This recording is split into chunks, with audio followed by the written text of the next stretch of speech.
de bien vouloir garder leur micro à muet pour aider les présentateurs tout au long des présentations et à savoir aussi qu'il y aura une période de questions à la toute fin. Donc, si vous avez des questions en cours de route, bien vouloir les noter. Vous pourrez les adresser au moment où on vous indiquera la période de questions. Vous pourrez les adresser via le micro ou par la boîte de conversation. Et vous êtes informé aussi, tout comme ça l'a été mentionné dans la convocation, que cette rencontre sera enregistrée pour en faire bénéficier d'autres entrepreneurs. Donc, voilà, je vous souhaite une bonne rencontre et Michel, je te laisse la parole. Merci. Merci. Alors, si jamais il y a des commentaires, vous avez le chat que vous pouvez ouvrir à la droite de votre écran. Bon matin, bonjour tout le monde. Je suis content, je vois des gens que ça fait longtemps que j'ai pas, un bon bout de temps que je n'ai pas vu. Le temps passe vite. Bienvenue à ce J'ai rendez-vous, qui est une nouvelle formule que la COVID nous a poussé à développer. Une manière de partager soit des points de vue, soit des grandes tendances ou encore des expériences d'une manière différente. Ça fait quelques années que le groupement s'implique avec cette initiative-là le point sur le secteur manufacturier que Louis pilote depuis plusieurs années avec beaucoup de compétences et de passion. C'est un bon mix par rapport au sujet et on est heureux de l'offrir à nos membres puis de pouvoir aussi avoir un espace à la fin pour approfondir certaines notions. 3 grands temps, grosso modo, la présentation en duo avec Louis et Antoine. Il va y avoir un témoignage avec un membre, Stéphane Chevigny et moi, sur certaines observations, puis aussi un approfondissement avec Lynn d'Investissement Québec. Puis une période d'échange pour ceux qui voudront rester à la fin, parce que vous allez ayez un crayon puis un papier, parce qu'il y a pas mal du bon contenu dans cette affaire-là. Alors, voilà. Louis, je te laisse aller avec ça, puis je reviendrai un petit peu plus tard et je ferme mon micro. Alors, bonjour à tous. Antoine et moi, on est très heureux de présenter aujourd'hui la 6e édition du Point sur le Québec manufacturier. Le thème de cette année, c'est l'ère des transitions. Hein? On est entouré de transitions actuellement, mais il y a COVID-19 qui est arrivé dans l'équation qu'on va bien sûr prendre en considération. Et merci encore une fois au groupement. Michel, merci à toi et ton équipe. Et de nous recevoir aujourd'hui, puis d'avoir surtout réuni la communauté manufacturière du groupement. Je vous informe qu'il s'agit de la 199e représentation du Point sur le Québec manufacturier. On arrive au chiffre magique de 200 bientôt. Et on a accueilli déjà 20 000 participants. On est tombé à 20 000 dans l'avant-dernière ou l'autre avant. Alors qu'il l'aurait cru, sûrement pas nous, qu'après 4 gouvernements, on est passé à travers 4 gouvernements, et qu'on est là aujourd'hui pour parler encore une fois à quel point le secteur manufacturier est un secteur névralgique et le secteur par excellence de l'économie du Québec. Alors, j'aurai le plaisir de faire cette présentation en duo avec mon cher collègue Antoine Audy-Julien. Donc, on va se séparer la tâche aujourd'hui, on va alterner en 2 mots. Je parlais de COVID-19 tout à l'heure. C'est sûr qu'on s'est rendu compte que la présentation était toute neuve. On avait eu le temps d'en faire 3, ma foi, présentielles. On est tombé en mode virtuel, un peu comme tout le monde après. Et on s'est rendu compte que COVID-19 avait affecté tellement de ces transitions-là, tellement d'éléments dans l'économie, qu'il a fallu retourner sur la planche à dessin puis retravailler nos contenus. On a même ajouté 2 transitions. La transition préventive, vous pouvez imaginer pourquoi. C'est celle-là qu'on va discuter ce matin avec notre panel. Et la transition communicationnelle, on a tous appris l'art de communiquer, je pense, durant cette pandémie-là. Alors, donc, justement, l'entrevue sera avec Michel et Stéphane Chevigny, président d'Intersand. Vous allez voir, il y a des... je pense que ça va être le clou du spectacle, comme on dit. Alors, c'est toujours bien de l'entendre de la bouche du cheval, comme on dit. Alors, j'ai bien hâte d'animer cette entrevue-là et aussi de parler avec Lynn Dubois, première dirigeante du CRIC, le Centre de recherche industrielle du Québec, mais aussi vice-présidente chez Investissement Québec, puisqu'il y a eu cette fusion, alors qui vient tout juste de se terminer. Ça a pris presque plus qu'1 an, ma foi. Et je pense qu'on a hâte de savoir qu'est-ce qui se passe avec ça. Ils ne sont pas tellement sortis au niveau des communications encore. Je pense qu'on va le savoir avant tout le monde. Alors, je pense que ça va être aussi intéressant. Mais tout ça ne serait pas possible sans nos commanditaires. Je laisse Antoine peut-être juste les souligner.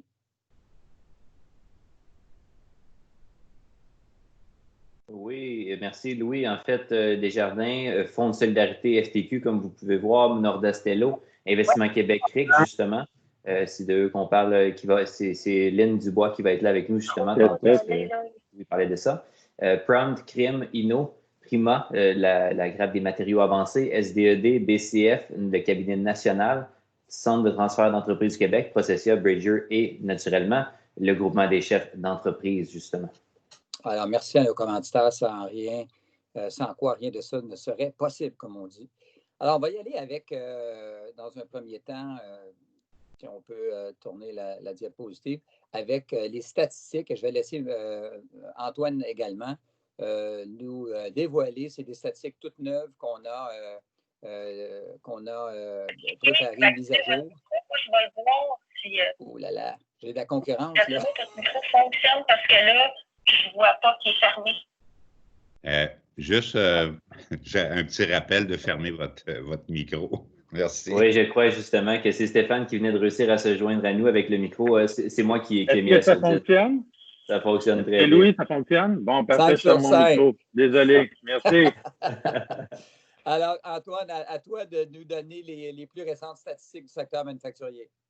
Oui, merci Louis. En fait, pour les statistiques manufacturières, avant la crise, tous les voyants étaient ouverts. Hein, le secteur manufacturier qui était plus dynamique que jamais. On créait de la richesse pour tous les Québécoises, Québécois.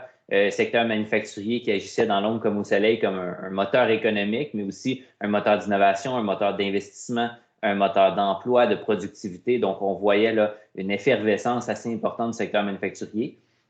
On s'est posé la question, est-ce que tout ça a changé hein, avec la COVID? Est-ce que toute la réalité, on repartait de la case départ tout simplement? Puis la réponse, finalement, c'est non. Hein. Le secteur manufacturier demeure la carte maîtresse de la reprise économique pour les prochaines semaines, prochains mois, mais pour les prochaines années également. Voici pourquoi, entre autres, on parle de création de richesse majeure au niveau du PIB, contribution au PIB québécois, le premier contributeur avec 13,5 du PIB en croissance dans les 10 dernières années. On parle également d'une création de richesse par les exportations de classe mondiale. On voit 2 fois le niveau des services, 8 fois le niveau des ressources naturelles. Donc, c'est certain que le secteur manufacturier ici prédominant au niveau des exportations, puis c'est l'une des meilleures façons de créer de la richesse pour une nation comme le Québec.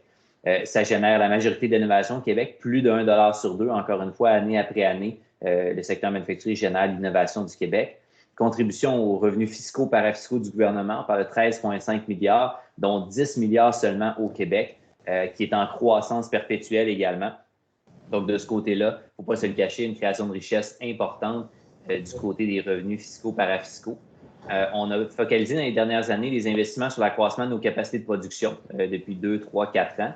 Et aujourd'hui, on voyait une vague d'optimistes avec une forte hausse des investissements prévus. On parlait de 26 % de hausse pour le secteur manufacturier qui s'est matérialisé. Là, on parlait d'une prévision 2019, mais depuis, on a regardé les nouveaux chiffres et la hausse prévue s'est matérialisée en réalité. Donc, ça, c'est une très bonne nouvelle. Et on parle aussi du secteur le plus productif en dollars générés par heure travaillée de l'économie du Québec après l'extraction minière, pétrolière et gazière, qui est naturellement dans une classe un petit peu à part. Un nouveau sommet dans les dernières statistiques, la plus forte croissance de l'économie dans la dernière année. Donc, on ne doit pas se le cacher, le secteur manufacturier, une des 4 maîtresses de la reprise économique. Louis, si tu reprenais peut-être avec les tendances? Tout à fait. Alors, je vais vous parler d'un certain nombre de tendances qui vont rester dans le décor, comme on dit. J'avais la conversation avec Michel il y a quelques jours. Michel disait, est-ce une rupture ou est-ce une transition? Alors, on pense que c'est plus des transitions. Ça va rester en partie, mais le temps nous le dira comment ça va évoluer. C'est difficile de le dire. L'avènement d'un nouveau monde géopolitique, on appréhende beaucoup la fin du leadership américain. Et comme la nature aura du vide, comme vous savez, qui va remplacer les Américains? Bien, c'est les Chinois. Donc, l'hégémonie politique, économique et militaire de la Chine est en marche. La Chine 4.0 est déjà un état de fait suite à des investissements massifs en technologie numérique. Et comme on sait, la Chine est le pays sur la Terre avec le plus de devises, donc énormément de moyens financiers pour investir. Et en plus de devenir un chef technologique dans le manufacturier, la Chine a lancé son projet 2035 qui souhaite mettre la Chine à niveau avec des pays industrialisés comme le Canada, et comme l'Allemagne, comme les États-Unis, comme le Japon, etc., sur le plan de la qualité et de l'intensité technologique de ses produits. Donc, la Chine ne se contentera plus de remplir nos Walmart, ça c'est certain. Et on se rappelle, la première vague avait été dure 2004-2005, vous vous rappelez de la fameuse vague, la délocalisation, qui avait fait mal au secteur manufacturier au Québec. Bien, il va falloir être en mode préparatif pour la nouvelle vague chinoise, où là, ils vont vouloir nous concurrencer exactement dans nos créneaux de produits à valeur ajoutée. Deuxièmement, les chaînes d'approvisionnement écourtées, on en parle beaucoup. On est en train d'ailleurs de réaliser une étude sur ça. C'est le fameux modèle just-in-time, juste à temps, qu'on a, ma foi, depuis les années 90, qui était la règle d'or dans l'approvisionnement pour le secteur manufacturier. Bon, on voit que ce modèle-là est ébranlé avec la pandémie. Donc, le risque d'avoir des chaînes d'approvisionnement lointaines, multi-pays, qui comportent une variété de taux de change, donc une grande complexité, est maintenant vu comme insoutenable par plusieurs entreprises. Donc, une saine gestion du risque amène les entreprises à stocker davantage, comme il se doit, créant inévitablement une augmentation des coûts d'inventaire. Donc, on stocke plus, les prix sont plus élevés parce qu'on utilise plus de fournisseurs régionaux ou locaux, les frais d'entreposage, etc. Donc, les entreprises devront rechercher des réductions de coûts ailleurs ou accepter, ma foi, des baisses de profit au nom de la stabilité et la gestion du risque. L'autre, c'est l'équilibre entre l'achat local et le respect des accords de libre-échange. Tout le monde parle de l'achat local actuellement. C'est une tendance qui est lourde, notamment dans la population et pas juste au niveau des chefs d'entreprise. Donc, la fibre nationaliste et écologique alimente davantage les consommateurs, tandis que la réduction du risque d'affaires motive l'entreprise. Par contre, le Québec est fortement dépendant des exportations pour sa création de richesse. C'est 48 du PIB du Québec qui dépend des exportations. Alors, on ne peut pas arrêter d'exporter non plus.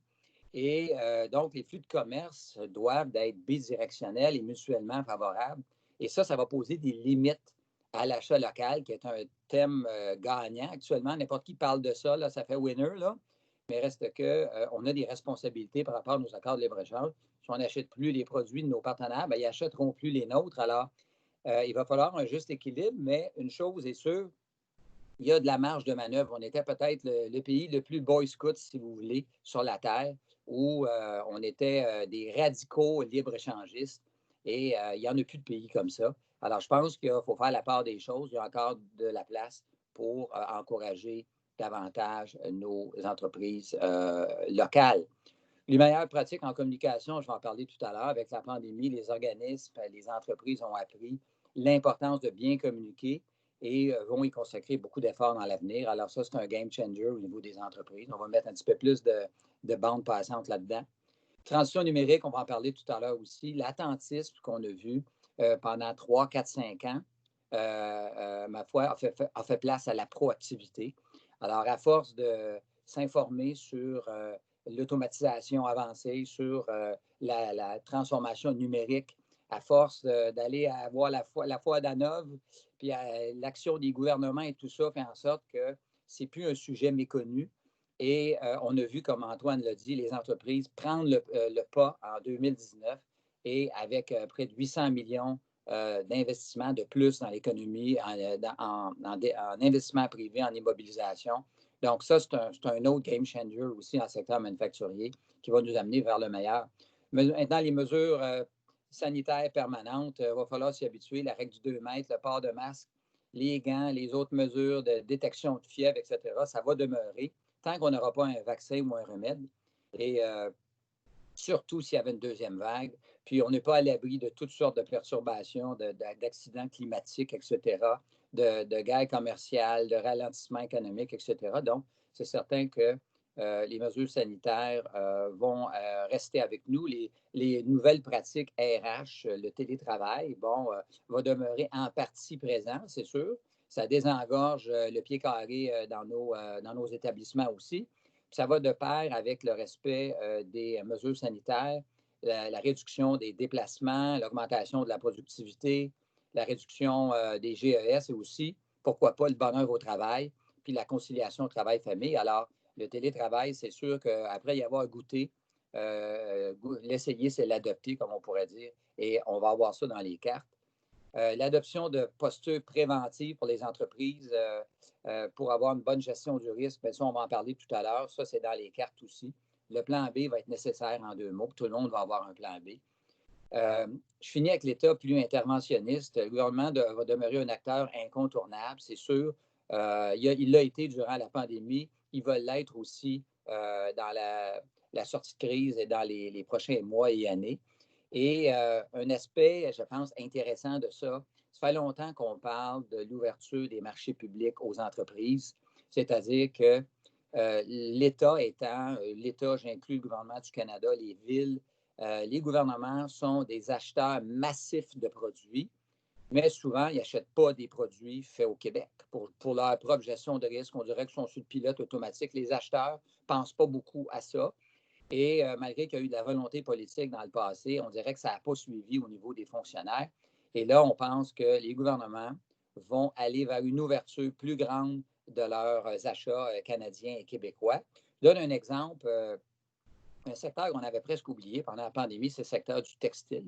On pensait peut-être certains que ça n'existait plus au Québec, mais ce secteur-là, on le sait, a joué un rôle de premier plan pour nous sortir de cette crise-là, avec les textiles techniques et sanitaires notamment. Ce secteur devrait bien s'en sortir. Pourquoi? Parce que, justement, il y a cette ouverture prévue des marchés publics.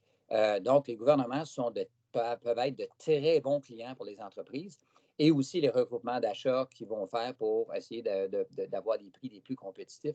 Là, un petit exemple rapide comme quoi l'ouverture des achats gouvernementaux peut changer une vie pour une entreprise. Je pense à Logistique Unicorp, qui a été assez documenté là, dans les médias. Donc, un fabricant québécois d'uniformes de sécurité qui s'est reconverti dans un temps record, ma foi, en producteur de blouses de protection médicale de haut niveau. Beaucoup d'ailleurs de clients dans le secteur de la santé disaient que les blouses de Logistique Unicorp étaient de bien meilleure qualité que tout ce qu'ils avaient importé avant, qui venait d'entreprises spécialisées dans ce domaine-là. Alors, c'est tout dire comme on sait faire au Québec, puis qu'on peut rapidement se retourner de bord. Puis plusieurs d'entre vous ont fait la même chose dans d'autres domaines. Alors, l'entreprise Logistique Unicorp prévoit en livrer 11 millions de ces blouses-là au cours des 6 prochains mois, notamment grâce à un méga contrat du gouvernement du Canada qui va les stocker dans une nouvelle affaire qui s'appelle l'Inventaire national de matériel médical. Comme quoi, eux aussi sont préventifs. Ils ne voudront plus jamais se faire prendre avec pas de stock puis incapables de les importer. Donc, on voit comment l'accès aux marchés publics gouvernementaux peut faire toute la différence pour une entreprise. On parle de 4 500 employés et des fournisseurs et de sous-traitants qui sont revenus au travail grâce à ça. Cette nouvelle niche pour l'entreprise va exiger des investissements en automatisation avancée, qui est la bonne chose à faire, puis va permettre aussi de développer de nouveaux marchés d'exportation. Parce que quand les gouvernements ouvrent leur marché, souvent, c'est une rampe de lancement pour après aller vers l'exportation. Donc, c'est un cercle vraiment vertueux. Et on pense qu'enfin, ça va, comme on dit, ça va débloquer. Je vous laisse avec, pour résumer le tout, avec une oraison funèbre. Ma foi, on va faire un rest in peace ensemble à 5 grandes tendances lourdes. Donc, la fin de la pénurie de main-d'œuvre pour quelque temps, puisque nos courbes de dénatalité et de vieillissement ne changent pas, elles sont encore là. Donc, on a une accalmie. Reste qu'on va prendre notre souffle au moins un peu sur ce sujet-là qui a captivé toute l'attention au Québec depuis 2 ans. Deuxièmement, la fin de l'hégémonie de la production juste à temps. Donc, les entreprises vont faire la part des choses. Quand il faut vraiment importer ça de très loin, puis on n'a pas trop le choix, on va le faire. Mais si on a le choix d'y aller plus proche, quitte à avoir un coût additionnel raisonnable, c'est ça qu'ils vont faire. La fin de l'attentisme envers l'automatisation et la transition numérique. Les entreprises n'attendent plus. On a vu que le numérique a sauvé des industries entières pendant la pandémie. Mais ça, c'est si l'appui financier, gouvernemental est au rendez-vous. Et tout ce qu'on entend, que ce soit du ministre de l'Économie, du ministre des Finances, la réponse, c'est oui. Alors, semble-t-il qu'il n'y a pas à se préoccuper. Quatrièmement, la fin de l'insouciance. Donc, le plan B, tout le monde va l'avoir. On va en parler tout à l'heure. Puis finalement, la fin de l'absence de communication interne et externe. On a vu qu'il fallait communiquer avec nos employés, même ceux qu'on avait mis à pied, communiquer avec nos fournisseurs, communiquer avec nos clients, communiquer avec le gouvernement et que c'est la clé du succès. Et donc, voici pour les tendances vraiment à surveiller, à savoir si c'est le début d'un temps nouveau ou si on va revenir à une situation qui va être plus mitoyenne. Maintenant, on va dans le vif du sujet. On va parler de ces fameuses transitions qui vont changer le visage du secteur manufacturier à court terme. Antoine. Oui, donc justement, les fameuses transitions, on en a 12. On en avait identifié originalement 10, 5 qui étaient préoccupantes, 5 qui étaient plus de nature habilitante. Naturellement, vous comprendrez que celles qui sont préoccupantes, si on les utilise de la bonne façon, on les exploite de la bonne façon, deviennent des opportunités également. Dans tous les cas, avec la COVID, on a été obligé de faire face à la musique. On a rajouté deux nouvelles transitions, la transition préventive et la transition communicationnelle, comme le disait Louis un petit peu plus tôt. Aujourd'hui, on va vous en présenter 7 un petit peu plus en détail et 5 qu'on va vous expliquer seulement brièvement aujourd'hui à ce moment-ci par préoccupation de temps dans la conférence. Donc, celles qu'on va couvrir seulement plus à haut niveau sont les suivantes. Premièrement, la générationnelle, dans le fameux grand dossier de reprenariat de la dernière décennie, l'œuvre inachevée, si on veut. En sortie de crise, c'est certain qu'on voit que des entreprises vont avoir un petit peu plus de difficultés ou vont même disparaître, malheureusement. D'autres vont naître, comme dans toutes les crises. Celles qui vont avoir survécu vont avoir été fragilisées à certains égards, du moins une grande portion d'entre elles. Qu'est-ce que ça va être l'impact de la crise sur l'attitude d'un propriétaire cédant en fin de carrière? C'est certain qu'à la sortie, on risque de voir un petit peu plus d'attentisme, un petit peu plus de patience, mais ça va être aussi une belle opportunité pour les repreneurs de faire des belles acquisitions. Maintenant, est-ce qu'on va voir un boom entrepreneurial manufacturier? C'est tout à fait dans les cartes, c'est tout à fait possible. Au niveau de la transition inclusive, maintenant, une hausse significative du taux de chômage qui pourrait perdurer. Donc, la fin de la pénurie de main-d'œuvre, du moins temporairement, comme le disait Louis. Il va y avoir une demande moins forte à certains égards pour des travailleurs étrangers. Donc, ça va être possiblement une nouvelle orientation par rapport à ça, mais l'intégration qui a été amorcée et l'intégration à venir de ces travailleurs-là en région va demeurer la clé, va demeurer très, très importante. Puis la rétention en région va demeurer aussi critique. C'était le cas avant la COVID, ça va être le cas encore dans le futur. Maintenant, la transition matérielle, un engouement pour les matériaux durables, recyclés à forte valeur ajoutée. On voit une accélération de cette transition-là en synergie avec la transition circulaire, l'économie circulaire. On va en discuter un petit peu plus tard de celle-ci, un petit peu plus en détail. Donc, il y a une tendance lourde actuellement au niveau des gouvernements principalement, mais aussi dans les marchés publics et privés, d'allègement des matériaux, entre autres l'électrification des transports, par exemple. Ça va être un grand vecteur pour la transition des matériaux avancés, sans oublier tous les nouveaux matériaux reliés à la crise sanitaire. On entend beaucoup parler dans les médias depuis quelques semaines de A3 surface, par exemple, au Saguenay, avec de l'aluminium antimicrobien. Donc, des éléments comme ça, des nouveaux matériaux qui pourraient être issus de la crise vont également émerger. Les entreprises qui vont savoir s'adapter à ça vont avoir définitivement un edge. Maintenant, la transition régionale, une pression financière sur les municipalités en ce moment qui sont en sortie de crise. Investissement Québec, qui est maintenant présent sur le terrain des 17 régions administratives. Les gouvernements de proximité comme les municipalités, les MRC, les organismes de développement économique vont devoir ajuster leur offre d'appui pour demeurer pertinents. Ça, il ne faut pas se le cacher. Demeurer complémentaires et aider le plus possible les entreprises. Et finalement, la transition expérientielle. On avait historiquement, depuis les dernières décennies, une économie de produits. On achetait un produit, ça s'arrêtait là, c'était la fin en soi, qui est maintenant challengée par la nouvelle ère de l'expérience client. Toute cette tendance-là vers la servicification des produits, de passer d'un achat à plutôt une location, une utilisation par coût unitaire d'utilisation, justement, fait en sorte qu'on a des produits qui sont de moins en moins la finalité, mais plutôt des contributeurs à l'expérience client. La COVID va avoir, entre autres, forcé les entreprises à se repositionner, changer agilement leur modèle d'affaires pour rendre disponible leur offre, leurs produits, leurs services à distance ou de toutes sortes de manières créatives, les poussant justement dans cette logique-là de servicification. Puis cette transition-là est rendue possible, entre autres, grâce à la transition technologique, qui est un facilitateur, un vecteur pour l'adoption de la transition expérientielle. Justement, parlant de la transition technologique, c'est la première à laquelle on vous expose durant la conférence pour les 7 prochaines qu'on va présenter. Donc, je vais laisser Louis présenter la transition technologique. Merci Antoine. Donc, transition technologique, ce qu'on vous dit, c'est qu'il y aura une volonté corporative de réaliser les investissements privés qui s'imposent en rapport avec la transition technologique. On parle ici d'automatisation de pointe, transformation numérique, etc. Ça, en autant que les mécanismes financiers appropriés soient disponibles pour protéger les liquidités de l'entreprise. Donc, on pense que la crise provoque un sentiment d'urgence aux entreprises d'investir dans l'automatisation avancée pour l'appareil de production pour les raisons suivantes. La première raison, c'était que, enfin, la tendance, on l'avait brisée en 2019 et que les entreprises avaient emboîté le pas. Et on était déjà sur une lancée quand même importante, avec des investissements très importants. On a vu que ça avait immédiatement eu un impact sur le taux de productivité du manufacturier qui était rendu le meilleur secteur au Québec. Moi, ça fait longtemps, je n'ai pas vu ça depuis très longtemps. Si on se compare aux Allemands et aux États-Unis, c'est un autre débat. Mais je parle ici au Québec, par rapport aux autres secteurs économiques, on a vu un bond de productivité immédiat avec ces investissements-là en automatisation. Et donc, on était sur une lancée et le gouvernement aussi, comme c'était le cas depuis plusieurs années, avait des mécanismes financiers à l'appui.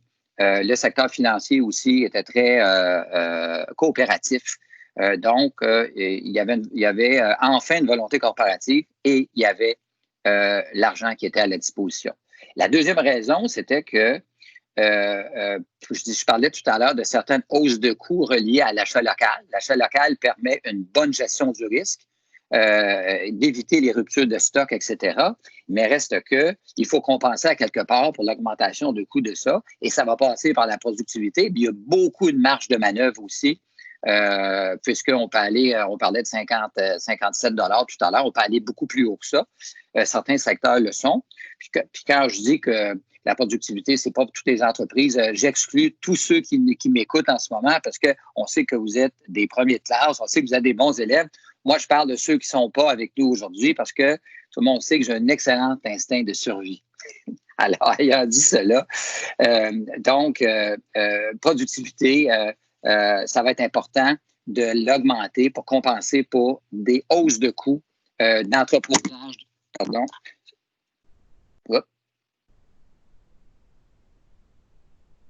Donc, pour l'augmentation des coûts d'entreposage, etc. Les entreprises aussi ont compris que le numérique offre davantage de flexibilité dans l'appareil de production pour réagir à des situations inhabituelles et perturbatrices. Donc, les systèmes cyberphysiques là, qui sont à la base de la robotique et des technologies numériques sont mieux habilités à proposer des solutions à des problèmes complexes d'arrêt de production, de continuité de production dans un temps de crise. Et finalement, l'automatisation est perçue comme une solution pour faire face aux enjeux reliés au sanitaire et aussi, lors de futurs bouleversements, diminuer un peu la dépendance à la main-d'œuvre parce qu'on a vu qu'avec l'imposition du 2 mètres et tout ça, ça devient problématique de placer tout le monde puis de loger tout le monde. Et là, on sait que les gens au corpo peuvent être un peu plus en télétravail puis tout ça. Bon, on a composé avec ça, mais on a vu que c'était pas évident de réorganiser tout ça.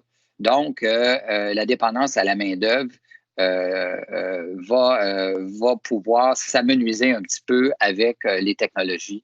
Et ça fait partie d'eux. Donc, il est clair que les conditions gagnantes de l'appui gouvernemental et des mécanismes financiers à la disposition doivent être là. Et on pense que ce sera le cas, confirmé par M. Girard, confirmé par M. Fitzgibbon et d'autres, comme quoi le gouvernement, plus que jamais, va être au rendez-vous, malgré la sortie de crise où les finances publiques sont sous pression, où les liquidités des entreprises sont sous pression, etc. Je finis avec le dossier d'affaires à la diapositive suivante, parce que s'il y a un aspect important, ceux qui ont emboîté le pas et sont allés vers le numérique jusqu'à présent, souvent me disent ou disent sur des tribunes, j'ai fait un acte de foi. Je ne peux pas dire que j'avais un business case clair, mais ce que j'avais compris, c'est que si je ne le fais pas, dans 5 ans, je ne serai plus là. Alors, les entreprises l'ont fait par souci de pérennité de leur entreprise et de conserver, de protéger les acquis. Et où le bas blesse, ce qui manque, c'est souvent d'avoir une bonne compréhension pour avoir un bon dossier d'affaires à l'appui de ces investissements-là. Évaluer les coûts n'est pas toujours évident dans une transformation numérique de notre appareil de production, par exemple. L'évaluation des retombées, le retour sur l'investissement n'est pas facile à définir. Et souvent, le temps de recouvrement, on est habitué à, ma foi, du 12-18 mois là, sur des machines. Mais avec le numérique, c'est un petit peu plus compliqué. Les délais vont être plus longs. Mais il va falloir qu'on fasse un sens avec la chose financière. Si on est pour avoir un payback plus long, ben il va falloir qu'on s'organise financièrement en conséquence. Il va falloir que le secteur financier aussi s'ajuste. Si on a Industrie 4.0, je dis toujours, ça va prendre Finance 4.0 aussi. Il n'y a pas juste les entreprises manufacturières qui sont impliquées dans ça. Il y a des banques, il y a des institutions financières et gouvernementales aussi. Et donc, monter un bon dossier d'affaires, je peux donner un conseil. Il n'y a personne dans l'industrie du service aujourd'hui ici. Et moi, ce que je leur dis, faites comme Rockwell Automation, qui est un grand équipementier. Ils ont maintenant toute une division de services financiers. Et ils ne vont jamais voir une entreprise juste avec un gars technique. Ils vont voir une entreprise avec un gars financier en même temps. Là, on fait la part des choses, puis on s'en tire bien. Voilà pour la transition technologique qui va se faire de plus en plus, puis je suis certain que vous êtes à pied d'œuvre à ce niveau-là également. Transition écosystémique. Maintenant, on va faire ça avec qui? Souvent, les entreprises disent, oui, mais j'ai pas personne à l'interne nécessairement. Là, je commence par quoi? Puis qui va m'aider à faire ça? Bien, la bonne nouvelle, c'est que dans une étude qu'on a réalisée l'année dernière, on a levé le voile sur le magnifique écosystème manufacturier au Québec, écosystème d'affaires, avec 700 fournisseurs équipementiers, autant au niveau hardware qu'au niveau logiciel, etc., numérique. Et il y a tout ce qu'il faut au Québec, mais on avait un problème d'offre et la demande, vu qu'on était à l'époque dans l'attentisme, que ça ne bougeait pas beaucoup aux investissements privés. Toutes ces entreprises-là, ces fournisseurs-là, ils allaient travailler aux États-Unis pour la plupart. Si on pense par exemple à Premier Tech, à Rivière-du-Loup, on pense souvent à eux autres pour de la tourbe et tout ça, mais une activité cruciale et très importante chez Premier Tech, c'est que c'est un équipementier et c'est le plus gros au Québec d'ailleurs. Ils font des projets extraordinaires partout. Alors, je nomme eux autres, je peux en nommer beaucoup d'autres. Alors, on a une expertise au Québec de très haut niveau. Et il n'y a pas de manufacturier, je pense, qui peut dire « je suis seul dans cette galère-là et je suis obligé peut-être d'aller me chercher des fournisseurs aux quatre coins du monde ». On a ça au Québec et on a, si on peut passer à la diapositive suivante, on a un écosystème extraordinaire. Et ces firmes-là, il y en a des grandes, des moyennes, des petites. Il y en a qui sont plus du côté software, d'autres plus du côté hardware. Il y en a qui font les deux, qui sont intégrés. Il y en a qui ne vendent pas d'équipement, c'est des intégrateurs, ils sont plus en mode conseil. Donc, ces fournisseurs-là suivent finalement le secteur manufacturier parce que manufacturier, on sait, une grande proportion est sur l'île de Montréal et ses deux rives, la Montérégie et la Rive-Nord. Québec, Capitale-Nationale et Chaudière-Appalaches, ça, c'est les 5 plus grands territoires manufacturiers. Mais la bonne nouvelle du manufacturier, il y en a partout dans les 17 régions administratives du Québec. Et ces fournisseurs-là sont logés un peu partout, sont situés un peu partout et ont des expertises de pointe. Et donc, font beaucoup d'innovations eux-mêmes et exportent à l'international et donc sont des partenaires importants. On dit qu'actuellement, la moyenne des entreprises, avant l'ère numérique, ont 2-3 fournisseurs stratégiques, là, vraiment des conseillers proches, là, que ce soit le comptable, l'avocat et peut-être un joueur technique. Maintenant, on parle que les entreprises en moyenne vont avoir une dizaine de conseillers privilégiés, de fournisseurs externes extrêmement importants. Et donc, la bonne nouvelle, c'est qu'au Québec, on peut répondre à la plupart des besoins. Puis tout à l'heure, on va parler à Lynne Dubois, la première dirigeante du CRIC, qui est un organisme qui a fêté son 50e anniversaire au Québec, une fierté, un grand centre d'accompagnement et de recherche auprès des entreprises. Et donc, le Nouveau Investissement Québec a été créé un peu pour ça, ma foi, pour être capable de répondre à plusieurs des besoins. Mais ce n'est pas le seul joueur, mais c'en est un important. Et on va pouvoir en parler tout à l'heure avec Lynn Dubois. À toi, Antoine, pour une transition tout aussi importante. Oui, tout à fait. La transition financière, justement, qui est une transition, qui est toute la transformation des paradigmes financiers qui va de pair un peu avec justement le numérique et également l'expérientiel. Soit dit en passant, on avait un petit problème de son là, qui provenait d'un autre micro tantôt pendant ma dernière intervention. On pense avoir réglé ça entre-temps, donc nos excuses pour le petit son là, qui pouvait provenir. Dans tous les cas, la transformation financière, c'est la transformation autant du monde financier que la transformation de la fonction finance, qui est provoquée par des transitions comme la transition technologique que Louis vient de parler, la transition expérientielle, toute la notion de servicification, je faisais référence un petit peu plus tôt, la transition circulaire, la transition générationnelle également, quand on parle de dossier de reprenariat, c'est certain que ça va exiger un ajustement autant des entreprises que des institutions financières. Donc, si on prend par exemple la transition circulaire, on va éventuellement commencer à favoriser l'achat local au risque d'augmenter légèrement nos coûts d'approvisionnement. Ça risque également de peser dans la balance et amener des nouvelles stratégies financières d'approvisionnement. C'est une conséquence plausible d'une transition comme la transition circulaire. Avec la transition expérientielle, on parle d'une servicification, donc c'est un transfert de risque et un transfert du CAPEX, plutôt que l'entreprise vend un produit et transfère le produit et donc le CAPEX chez chez le client, chez l'entreprise. À l'inverse, si on le conserve et on va plutôt en mode service, c'est nous qui conservons le risque, c'est nous qui conservons le capital. Donc, ça amène une nouvelle notion au niveau de la rentabilité, une nouvelle notion au niveau de la gestion du risque, de la gestion financière, de la structure de financement. Donc, c'est bien des exemples qui nous amènent à dire qu'il va y avoir un ajustement requis des entreprises, mais également des institutions financières, que ce soit au niveau de l'adaptation des produits financiers, la personnalisation des services offerts, la gestion du risque plus 2.0 dans une nouvelle réalité, des nouveaux modèles d'affaires uniques, l'importance des business cases, comme parlait Louis un petit peu plus tôt, la capacité à soutenir des nouvelles vagues d'investissement. Toute cette réalité-là va avoir un effet sur la transition financière, donc sur l'écosystème manufacturier. Avec la COVID, on a également remarqué que ça allait être amplifié positivement, toute cette réalité-là de la transition financière, l'amplification des transitions technologiques, circulaires, expérientielles et d'autres, avec la COVID, font en sorte que ça va être encore plus important de réaliser cette transition financière-là. La fonction finance post-COVID va devoir intégrer plus que jamais la gestion du risque, la notion de risque dans une logique financière. Donc, on va devoir compenser les coûts additionnels reliés à la fin du système just-in-time ou du moins à l'adaptation du système just-in-time. On va devoir créer des efficiences ailleurs dans l'entreprise pour protéger les rentabilités. Les actionnaires qui vont devoir s'attendre un petit peu moins de rendement sur leurs investissements à court terme, ne serait-ce qu'à court terme, pour prévoir le temps d'aller chercher cette augmentation-là de la productivité. Donc, c'est certain que pour faire tout ça, pour réaliser toutes ces transitions-là, on va avoir besoin d'investissements en automatisation avancée, on va avoir besoin d'investissements en technologie numérique, et puis tout ça va devoir se réaliser à l'aide de partenaires financiers et gouvernementaux. Donc, ça va devoir se faire en collaboration. On ne pourra pas le faire seulement sur les fonds propres. Et puis, on rappelle les délais de recouvrement pour les investissements sont plus longs. Le ROI, le retour sur l'investissement qui est plus difficile à prévoir. Donc, ça va complexifier significativement le travail de la fonction finance. Ça, c'est certain. Donc, maintenant, la prochaine transition, on parle de la transition circulaire. La transition circulaire, vous l'avez déjà vu.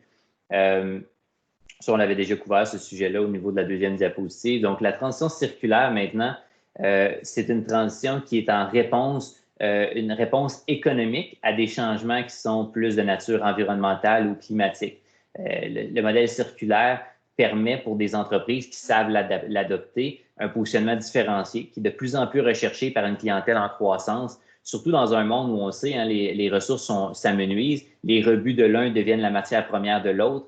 Donc, on sait le circulaire en termes simples, là, disons que si on part du linéaire, on prend, on fabrique, on utilise, on dispose. Hein. C'est simple, c'est généralement le cycle habituel. Pour le circulaire, bien, on réduit tout autant que possible la portion disposée, puis on crée une loupe, puis on revient à la fabrication en utilisant ces rebuts-là.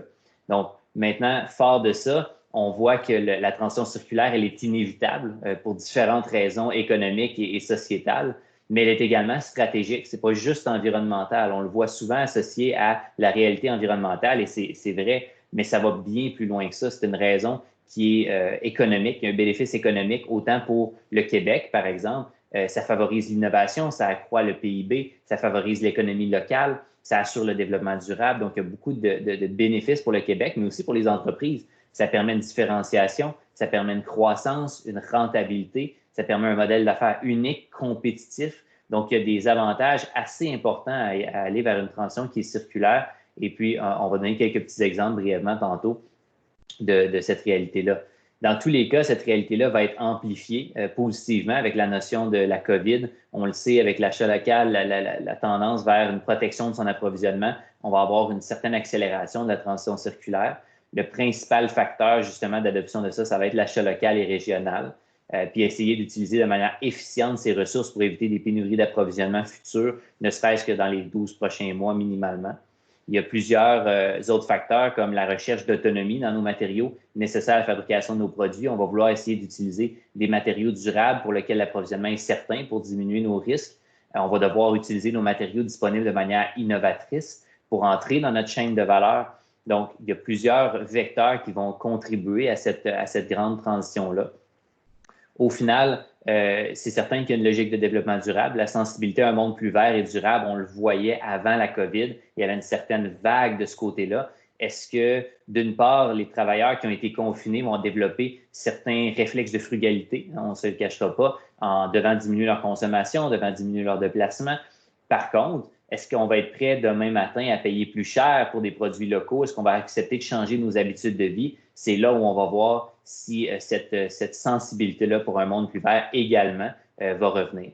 Mais dans tous les cas, on sait qu'il y a un rôle d'exemplarité des gouvernements en ouvrant les marchés publics aux entreprises circulaires qui va être requis. Dans le passé, on avait une volonté politique assez forte déclarée, mais les habitudes d'achat des principaux donneurs d'ordre n'avaient pas suivi tout à fait. Donc, il doit y avoir une certaine prime à l'adoption du modèle circulaire pour se propager dans l'économie. Ça va devenir critique. Maintenant, est-ce qu'il y a une recette magique pour adopter le circulaire? Est-ce qu'il y a une façon de faire puis on le suit? Malheureusement, non. Il n'y a pas de one size fits all. Ça n'existe pas dans le modèle circulaire. Toutes les entreprises, par contre, peu importe leur taille, peu importe leur nature, peuvent trouver leur voie. On prend des exemples comme Michelin, qui, au lieu de vendre des pneus, sont tombés en mode location de pneus. Bien, ils le font encore, la vente de pneus, mais ils sont tombés également en mode on va louer des pneus, on va réutiliser les composantes suite au changement de pneus pour fabriquer les pneus subséquents. Donc, on prend nos propres résidus en gardant le contrôle sur nos produits pour réutiliser dans la fabrication de nos nouveaux produits. Donc, c'est un modèle circulaire, mais avec un modèle d'affaires qui est fort intéressant pour les consommateurs également.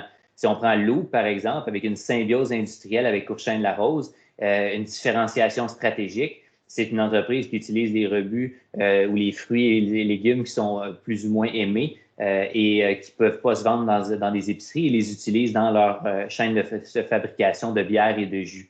Donc, c'est une différenciation stratégique. C'est une façon de se différencier dans un milieu comme les bières qui sont fort compétitives ou dans les jus également qui a beaucoup de concurrents.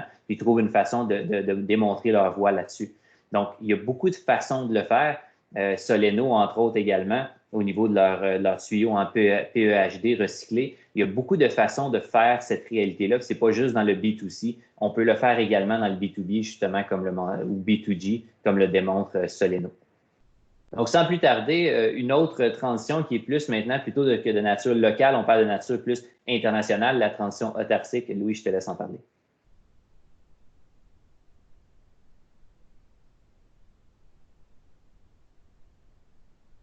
Louis, tu es sur mute présentement.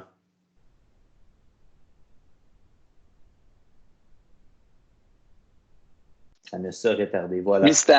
Mystère. Ça s'est mis en mute tout seul. Je disais donc qu'il nous reste 7 minutes avant les entrevues. On va presser le pas. La transition autarcique est peut-être celle, moi, qui m'inquiète le plus. Pourquoi elle m'inquiète? C'est parce qu'on assiste à une amplification significative du repli sur soi des États à travers le monde. Donc, on appelle ça le protectionnisme et de différentes façons. Et s'il y a une certitude qu'on a toujours eue depuis la Confédération au Canada, c'est que le Canada va toujours avoir accès au marché qu'il souhaite accéder. Et ça a toujours été le cas. Et là, on n'a plus aucune assurance de ça. Parce que le monde est en train de changer. On se disait, le Canada est un pays amical, qui a des bonnes relations avec tout le monde. On a négocié des accords de libre-échange. Nous autres, on va toujours avoir accès au marché. Bien, revisez vos positions parce qu'on le voit déjà avec notre meilleur partenaire commercial à quel point déjà, on vient de signer l'accord, l'encre n'est pas sèche, qu'on veut nous imposer des tarifs sur une chose et une autre. Alors, on voit que les gouvernements en sortie de crise dans le monde vont aussi prôner l'achat local et donc vont donner préférence à leurs fournisseurs. Un peu tout le monde va faire ça. Donc, ça pourrait mettre en péril notre 48 du PIB, comme je disais tout à l'heure. Si nos exportations baissent, c'est une corrélation parfaite avec un appauvrissement du Québec, une baisse du PIB. Donc, il va falloir être très, très vigilant pour faire respecter nos accords de libre-échange, entre autres. Donc, les relations commerciales avec les États-Unis, j'en parlais, vont continuer d'être tendues, que ce soit avec Donald Trump ou Joe Biden. Et là, je ne vous dis pas que Joe Biden va gagner l'élection. J'ai assez payé pour me faire rire de moi depuis 4 ans parce que j'avais dit qu'Hillary Clinton était pour gagner. Alors, je ne fais aucune prédiction aujourd'hui, je vous assure. Je dis juste que c'est une possibilité. Et que même si c'est Joe Biden, les relations politiques vont peut-être être plus faciles, mais il y a déjà une tendance aux États-Unis qui est multi-parti. Donc, aussi, la guerre commerciale États-Unis-Chine va continuer parce que là, il y a une petite trêve juste parce que l'élection américaine s'en vient puis on signe une entente. Mais la vérité, c'est que les relations sont loin d'être chaudes. Puis nous autres, le Québec, le Canada, on peut être d'un tir croisé de ça. Donc, il faut falloir attention de ne pas être affectés. Et qu'est-ce qu'il faut faire pour ça? Bien, les entreprises devront urgemment diversifier leur marché d'exportation et tenter d'avoir même un statut local dans les marchés prioritaires via une présence. Des fois, c'est un bureau de vente, des fois, c'est autre chose. C'est sûr que quand on est sur place, c'est plus facile de se faire considérer local et il va falloir réfléchir à comment on va vers nos marchés d'exportation. Il va falloir faire un petit peu plus d'efforts qu'on faisait avant. Puis les manufacturiers aussi vont devoir faire pression sur nos gouvernements afin de protéger notre accès au marché étranger. On a vu toutes sortes de situations où les gouvernements ont peut-être été imprudents et ont mis en péril.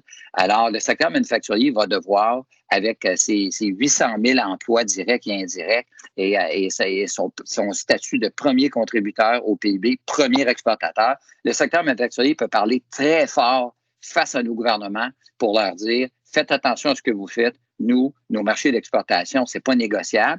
Puis il ne faut pas qu'il y ait des aspects politiques qui viennent nuire à l'économie puis au marché d'exportation des entreprises manufacturières. Alors, je pense que les manufacturiers vont devoir être très vocales parce que c'est du monde qui vote, ça. Les manufacturiers, leurs employés, tout ça, c'est beaucoup de monde qui vote. Finalement, j'y vais avec la transition communicationnelle. Les entreprises, comme je disais tout à l'heure, manufacturières ont peut-être été moins portées vers l'augmentation de leur notoriété, se faire connaître leurs bons coups. Il y a des exceptions, bien sûr, dont vous tous dans la salle.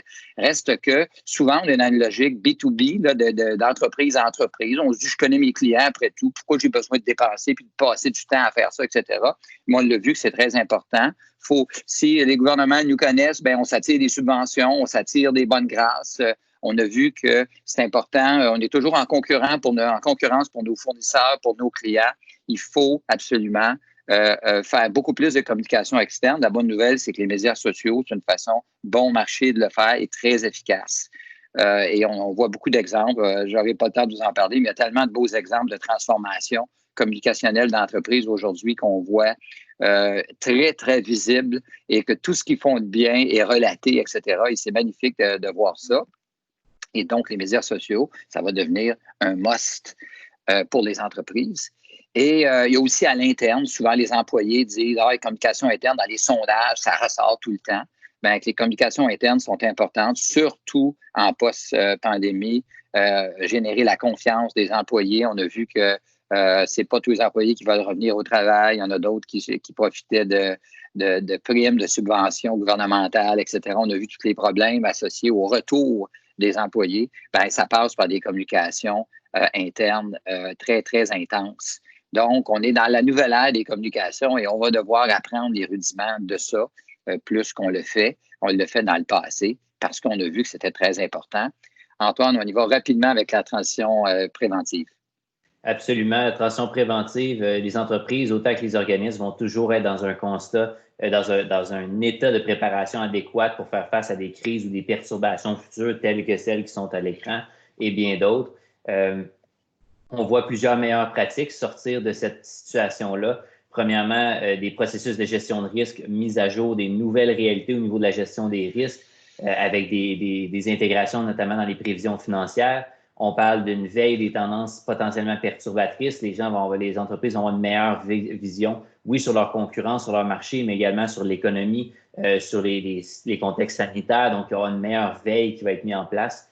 On parle également de scénarios, de développement de scénarios puis de processus en réaction à des événements potentiels, un peu à l'image du système DEFCON, où le niveau d'alerte correspond à une réaction connue d'avance par tous. Donc, il va y avoir ces réalités-là, entre autres à court terme pour les prochaines vagues de la crise sanitaire, mais à plus long terme également.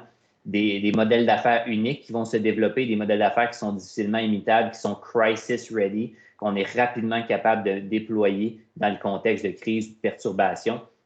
La stratégie de communication proactive interne et externe également qui va être mis de l'avant, Louis en parlait il y a quelques secondes, des stratégies de main-d'œuvre adaptées aux nouvelles réalités et également qui sont crisis ready. Donc, toutes ces réalités-là, les entreprises qui vont savoir les exploiter pleinement vont être en mesure de mieux se protéger, se prémunir de perturbations ultérieures. Sans passer plus de temps là-dessus, il y a une entrevue avec Stéphane Chevigny, justement, tantôt, vous allez en savoir encore plus sur cette transition-là. Donc, sans passer plus de temps, je laisse Louis pour la conclusion. C'est dur de trouver quelque chose de positif avec COVID-19, hein? Et que ça nous a donné du trouble, cette affaire-là, et que ça a perturbé tout le Québec, tout le Canada. On parle de mortalité importante. Alors, qu'est-ce qu'on peut trouver de positif là-dedans? Mais on est un peu condamné à le faire. Puis je vous laisse une chose, c'est peut-être la première fois où le focus de tout le monde, le focus global de la planète, puis tout le monde, puis vous tous sur ce webinaire, tout le focus est sur une seule chose, c'est combattre COVID-19. C'est quand même quelque chose. Imaginez toutes ces énergies, ces forces, ces moyens-là qui ont été mis à disposition. Mais comment on peut capitaliser là-dessus? Quelle institution, quelle entreprise, nouvelles entreprises, quelles nouvelles tendances et pratiques on va créer par rapport à d'autres moments charnières de l'histoire? Puis on sait qu'il y a énormément de cas d'entreprises qui ont été créés pendant une crise. On parle du Fonds de solidarité, souvent c'est mentionné dernièrement, dans la crise économique de 83, etc. Puis il y a beaucoup, beaucoup d'exemples. Puis peut-être que vos entreprises aussi sont issues d'une période de crise. Donc, la question qu'on se pose, les changements que ça amène, vont-ils être durables ou est-ce que le naturel va revenir au galop? Je pense probablement que la vérité est un peu entre les deux. Et une chose est sûre, le manufacturier est la carte maîtresse de la reprise de l'économie et le gouvernement du Québec a compris ça déjà. Seul un secteur de la fabrication fort et résilient permettra d'atteindre une certaine souveraineté manufacturière, notamment dans les secteurs névralgiques, permettant ainsi de maintenir des emplois de qualité bien rémunérés, créer de la richesse avec nos exportations, miser sur l'innovation des procédés, des produits, expérience client, modèles d'affaires et autres, et d'apporter une contribution significative aux finances publiques qui en ont bien besoin actuellement. Alors, merci beaucoup de votre attention. On va passer maintenant à la période d'entrevue. Donc, sommes-nous prêts? Je crois que Michel va activer son micro. Oui. Voilà, c'est fait. Est-ce que Stéphane est au rendez-vous? Oui, il est là. Tout à fait. Oui, Stéphane, on te voit maintenant. Bonjour à vous deux. Merci d'être là. Fort apprécié. Donc, on va parler de la transition préventive, justement, à savoir comment la prochaine fois, on va s'organiser pour faire face à la musique un petit peu plus facile, la donner un peu plus facile que ça a été cette fois-ci. Et donc, on est un petit peu condamné à réfléchir à ça. Donc, Stéphane Chevigny, PDG de Intersand. Michel n'a pas besoin de présentation. On est au regroupement des chefs d'entreprise après tout. Donc, messieurs, peut-être, Stéphane, très rapidement, présenter ton entreprise pour ceux qui ne la connaissent pas. Oui, bonjour tout le monde. C'est un plaisir d'être avec vous ce matin. Mon entreprise, c'est le groupe Intersan. On est dans 2 secteurs d'activité principalement. On travaille du côté de l'hygiène animale. On fabrique, entre autres, des litières pour ceux qui sont vendus dans 45 pays. Et on a aussi une division en santé animale où on fabrique des produits de diagnostic pour les vétérinaires qui, eux, sont vendus dans une vingtaine de pays à travers le monde. C'est une entreprise familiale. On est situé à Boucherville et on existe depuis 1992. Merci beaucoup. Ma première question, Stéphane, c'est dans quel état ton entreprise se trouvait-elle lorsque on a eu l'annonce gouvernementale de mars dernier? On se rappelle tous de ce vendredi fatidique qui a mené, ma foi, à la fermeture d'une grande partie de l'économie du Québec et du Canada. Alors, dans quel état de préparation étais-tu à ce moment-là? Comment tu qualifierais ça? Écoute, Louis, nous, on avait senti venir la situation parce qu'en étant présent dans 45 pays, nos clients en Asie ont été touchés quelques semaines, quelques mois avant que ça arrive chez nous. Et nos clients en Europe aussi ont été touchés avant nous un peu. Vous vous souvenez de l'Italie, la France, c'est arrivé quelques semaines avant nous. Donc, on a vu venir un peu la crise.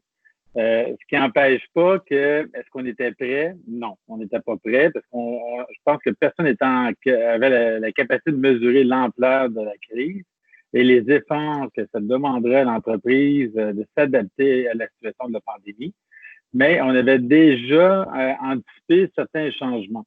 Là, ce qui était plus difficile pour nous, c'est qu'on avait déjà un genou à terre. C'est-à-dire qu'on venait de vivre une grève avec le CN, qui est notre principal fournisseur au niveau de l'approvisionnement de notre matière première, pareil. Et on avait vécu aussi le blocus des Autochtones pendant 13 jours. Fait que, au niveau de la chaîne d'approvisionnement, tout le supply chain, on avait des enjeux sérieux à ce moment-là. Fait qu'on est rentré dans la crise du COVID avec des inventaires très, très bas, avec des délais de livraison qui s'étaient allongés de façon anormale auprès de nos clients. Vraiment, c'était une situation déjà très difficile. C'est 2 crises en ligne qu'on vivait, nous, déjà à ce moment-là. Je dirais possiblement que le blocus autochtone et la grève tienne ont été plus durs pour nous que le COVID, parce qu'on est considéré comme un service essentiel. Donc, quand on est rentré dans la crise, la seule chose que je savais, j'étais persuadé, c'est qu'on était pour continuer à fonctionner, à opérer. Et parce que je voyais qu'en Asie, je voyais qu'en Europe, nos clients, nos distributeurs avaient le droit, la permission de leur gouvernement de continuer à opérer, de nourrir les animaux. Ça fait partie d'un service essentiel et en prendre soin aussi. Donc, le grand défi pour moi, comme dirigeant de l'entreprise, c'était de m'assurer de mettre toutes les mesures en place afin de m'assurer que je ne ferme pas mon usine à cause d'une épidémie dans l'usine de Boucherville. Et on avait un autre défi aussi, c'est qu'on était à ce moment-là à finaliser la construction d'une usine au Colorado. Et donc, il fallait aussi sécuriser le site au Colorado, mettre des mesures en place, s'assurer que les travailleurs de la construction puissent continuer à travailler. Parce qu'on l'a vu, nos voisins américains ont pris la gestion de la pandémie d'une façon différente de ce qu'on a fait nous au Canada. Au Colorado, ils n'ont jamais arrêté de travailler, là, ils n'ont jamais été confinés. Mais il a fallu, nous, mettre des mesures en place, comme la prise de température sur le chantier de tous les travailleurs le matin, la prise des renseignements médicaux, etc. Il a fallu le faire pour s'assurer que notre chantier ne ralentisse pas. Malgré tout ça, on a perdu du temps, c'est sûr et certain, et des coûts reliés à ça. Donc, on était préparés, mais plus ou moins. Donc, je comprends bien. Intersan a eu de multiples occasions de pratiquer sa résilience dans les 6 à 12 derniers mois. Michel, par rapport à comment vos membres ont réagi à la situation, on a vu des deux, on a vu du chacun pour soi au Québec, notamment dans la population. On se rappelle de Sainte-Disgracieuse qu'on a tous vu aux nouvelles. Certains là, pensaient à eux et on ne pensait pas aux autres. Mais tu m'avais parlé aussi d'esprit de communauté, esprit d'entraide. Alors, on se situait comment là par rapport aux réactions premières là, quand la crise est arrivée par rapport aux membres du groupement? Bon, on est habitué à la collaboration, à l'entraide au groupement depuis de nombreuses années. La COVID nous a permis d'accélérer des choses. Quand tu parlais de transition tantôt, c'est que on parlait de faire des rencontres virtuelles, mais on s'était dit on va en faire quelques-unes, puis on verra. Mais avec la COVID, c'est dans la même semaine, on est passé de 100% de présentiel à 100% de virtuel, ce qui nous a amené à organiser à peu près 150 réunions de club par semaine en virtuel, faire le passage en direct. Et là, on a vu que la fréquence des rencontres, beaucoup de clubs étaient à la semaine. Après ça, c'est devenu aux 2 semaines. En fait, on pouvait suivre, je dirais, l'intensité de la crise par la fréquence des rencontres qu'on voyait. Et là, ben, on a vu de tout, hein, au niveau de la solidarité, au niveau de l'échange d'informations, la mutualisation des outils. Moi, j'ai ceci, moi, j'ai cela. Je le vivais encore hier, un membre qui disait, ben là, on rentre en télétravail institutionnalisé, là, parce qu'il y en a qui vont l'installer d'une manière soutenue dans leur organisation. Comment vous êtes organisé, comment vous faites ça, ici et ça. Fait que ce mouvement-là, qu'on a voulu reprendre aussi dans l'ensemble de l'économie avec Ensemble pour durer, ben, c'était dire, ben, restons pas seuls, les entrepreneurs, isolés. 2, qu'est-ce qu'on peut mutualiser, partager, puis aller plus loin que juste de l'échange d'informations, mais aussi au niveau des actions. Fait qu'on a vu des gens travailler ensemble, puis se développer. Et on avait la chance, vu qu'on a des clubs en Belgique et en Suisse, on voyait, un peu comme Stéphane l'a partagé tantôt, on voyait venir ce qui était pour arriver au Québec dans les entreprises, dans l'économie et dans les clubs. Alors, on s'en est servi un peu aussi pour préparer des thèmes d'avance qui pouvaient aider les clubs à évoluer. Moi, j'ai remarqué 3 grands, pour résumer, je dirais, l'impact de la COVID sur l'ensemble des membres, je dirais peut-être trois choses.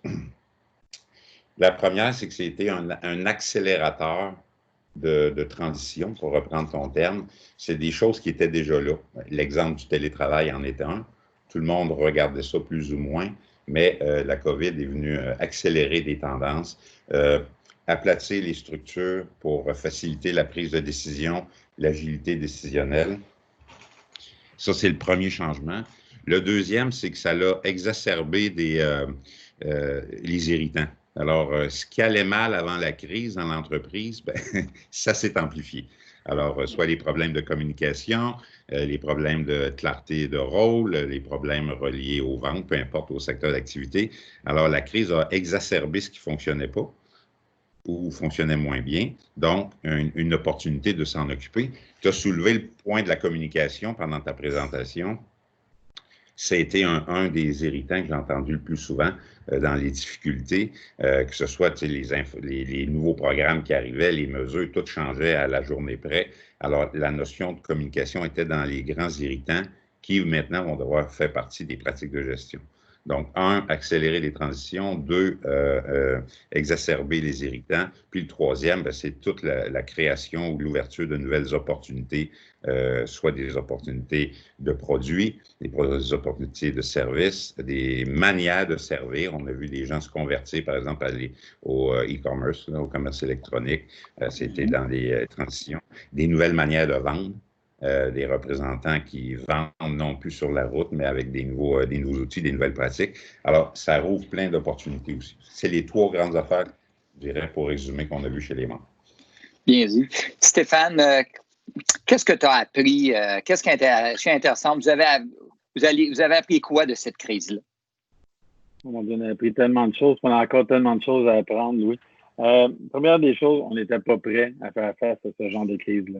Au niveau du télétravail, on n'avait pas l'agilité de certaines entreprises. Ça ne faisait pas partie de la culture de l'entreprise chez nous de faire du télétravail. Donc, c'est sûr et certain que c'est devenu rapidement une norme, mais il y a eu beaucoup d'enjeux de communication, comme Michel l'a mentionné. Ça a pris un certain temps avant qu'on s'adapte, qu'on se réorganise pour être fonctionnel à domicile en télétravail. Ce qu'on a appris aussi, c'est, je dirais, tout le côté mode en gestion shelters. C'est-à-dire que moi, je considère que, et c'est une réflexion que je me fais présentement, que cette crise-là ouvre la voie à des nouvelles pratiques d'affaires. Aujourd'hui, c'est le COVID. Demain, ça sera autre chose. Mais on ne pourra plus jamais gérer nos entreprises de la même façon qu'on gérait avant le COVID. C'était manquer de ne pas être responsable, manquer de jugement de faire différemment. Donc, qu'est-ce que ça veut dire? Ça veut dire réorganiser nos usines, peut-être avoir 2 vestiaires pour pas que les corps de travail se croisent à l'avenir en tout temps. Peut-être avoir des cafétérias différentes pour pas que les gens mangent collés l'un sur l'autre, qu'il y ait plus d'espace dans les cafétérias. C'est des petits gestes, mais qui vont faire, je pense, une différence à long terme parce que on peut pas ignorer que ça va se reproduire. Et on peut pas non plus continuer en mode militant comme on le fait aujourd'hui, d'interviewer chacun des employés dehors avant qu'ils rentrent dans l'usine avec les thermomètres, puis prendre la température corporelle, etc., à vitam aeternam. À un moment donné, il faut trouver des solutions. Fait qu'on va pas seulement adopter des solutions comme les caméras numériques qui vont prendre la température des gens lorsqu'ils rentrent dans l'usine automatiquement, des choses comme ça. Mais il reste qu'il va falloir réadapter l'usine en fonction d'être capable de continuer à gérer dans une situation où ça va se reproduire possiblement et qu'on ne veut pas que ça vienne gêner la production. On ne veut pas que ça vienne gêner notre productivité. Et on veut aussi faire en sorte que l'être humain soit moins, je dirais, un élément central au niveau de la situation. On dépend beaucoup de l'humain dans les usines. J'entendais parler hier dans une conférence qu'il y avait eu un sondage et que les entrepreneurs pensaient investir un peu moins en technologie en 2020-2021. Moi, je pense que c'est le contraire. Je vais investir un peu plus en technologie pour continuer à faire progresser la technologie dans mes entreprises parce que je m'aperçois que c'est très risqué de compter sur des humains. De plus en plus, on le vit, là, et j'ai besoin d'automatiser encore un petit peu plus loin mes usines, faire en sorte que j'aille moins de travailleurs sur des lignes de production qui travaillent côte à côte, des choses comme ça, pour éviter des contaminations entre eux. Fait qu'on va continuer à investir là-dessus. L'autre chose aussi, dit qu'on doit gérer en mode gestion shelter, c'est après le 11 septembre, tout a changé au niveau des aéroports. Et ça reviendra pas comme c'était avant le 11 septembre. Là, on est dans le mode COVID, mais pour moi, il n'y aura pas un avant-COVID et un après-COVID. Il y a eu un avant-COVID, il y a un COVID. Et les mesures qu'on a mises en place vont demeurer. Il va falloir toujours continuer à penser que c'est possible qu'il y ait une prochaine pandémie. Et ça n'est pas moins pardonnable pour nous, les gestionnaires, de ne pas l'avoir prévu que celle-ci. Parce qu'on n'avait pas cette expérience-là, maintenant on l'a. On va devoir s'ajuster. C'est toute une série d'ajustements qui vont prendre forme dans tous les créneaux de l'entreprise. Là où c'est le plus gros défi, je dirais, c'est au niveau de la chaîne de logistique. On le voit là, c'est pas seulement des enjeux les plus importants qu'on vit présentement au Canada et aux États-Unis. Ça peut absorber énormément de choses, cette crise-là. Il va falloir aussi donner de la rigueur et donner un peu plus de structure à notre chaîne logistique pour le futur. Est-ce que concrètement, par rapport à ça, l'automne, par exemple, ça a l'air de quoi? Exemple, on est tous fébriles sur la fameuse rentrée septembre. Chez Intercentre, ça veut dire quoi septembre pour toi? Ben écoute, je veux dire, on s'est posé la question avec les ressources humaines. On a payé, comme bien des entreprises, une prime COVID au mois de mars pour motiver les employés à rentrer puis un peu les compenser pour le risque lié au déplacement. Quand les entreprises, un peu partout dans toutes sortes de secteurs, ont commencé à annoncer l'élimination de la prime au mois de juin, moi, j'ai pris la décision de la maintenir. Parce que je continue à prendre la température des employés, je continue à faire les formulaires médicaux, on continue à avoir des meetings sur la situation du COVID chez Intersan tous les semaines. On a des meetings 3 fois par semaine qui durent à peu près 15 minutes, une demi-heure. Et je continue à favoriser le télétravail pour l'instant pour mes jeunes bureaux. Ça, je maintiens ça jusqu'au 8 septembre, dans mon cas. Je regarde des nouvelles, je regarde ce qui se passe aux États-Unis, je regarde ce qui se passe présentement au Québec, ce qu'on a lu dans les journaux dernièrement. Je suis très préoccupé pour l'automne. En fait, je te dirais, je ne vais pas seulement avoir le même rigueur, sinon je vais doubler de rigueur pour cet automne au niveau des mesures de protection de mes employés et des mesures de filtrage à l'entrée, si on peut appeler, là, des gens là, s'assurer, mais avec beaucoup de flexibilité, parce qu'une des choses qu'on a fait, on a fait un contrat social avec nos employés. C'est-à-dire que si tu te présentes au travail avec des symptômes, je te retourne à la maison, mais je te pénalise pas. Tu vas être payé pareil. C'est moi qui prends la décision comme employeur de ne pas prendre le risque de te rentrer dans mon usine aujourd'hui. Si par contre, tu n'as pas de symptômes ou que je vois que tu joues une game, c'est autre chose. On va l'adresser différemment. Mais on a demandé aussi aux employés de s'inscrire dans ce contrat social-là avec nous. Et quand les employés ont des symptômes, ils ne se sentent pas bien, mais ils préviennent leur superviseur, puis ils ne se présentent pas au travail.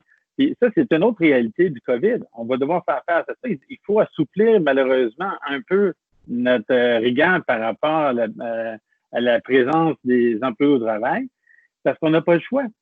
Je ne peux pas forcer quelqu'un qui tousse ou qui fait de la fièvre à venir travailler chez nous. C'est impossible. Qu'est-ce que je fais? Il faut que je donne une certaine flexibilité à mon monde.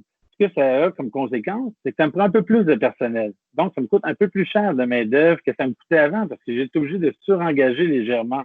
Ce qui m'amène à un autre point. La fin de la pénurie de la main-d'œuvre, j'y crois pas. C'est pas vrai. Dans certains secteurs, présentement, il y a des pénuries de main-d'œuvre qui demeurent. Les emplois chez nous, caristes, les emplois de journaliers chez nous, on a encore de la difficulté à recruter. Pas parce qu'il n'y a pas de la main-d'œuvre sur le marché, mais il y a un PCU présentement qui nous donne beaucoup de problèmes, qui compétitionne. Et la pénurie de main-d'œuvre au niveau des gens qualifiés, les électromécanos, les mécaniciens, etc., les soudeurs, ça va demeurer. Cette main-d'œuvre-là, qui a une expertise, est déjà rare au Québec, et ces gens-là travaillent tous présentement. Fait que ça va demeurer. Les gens qui ont une bonne expertise, cette pénurie-là de main-d'œuvre va demeurer.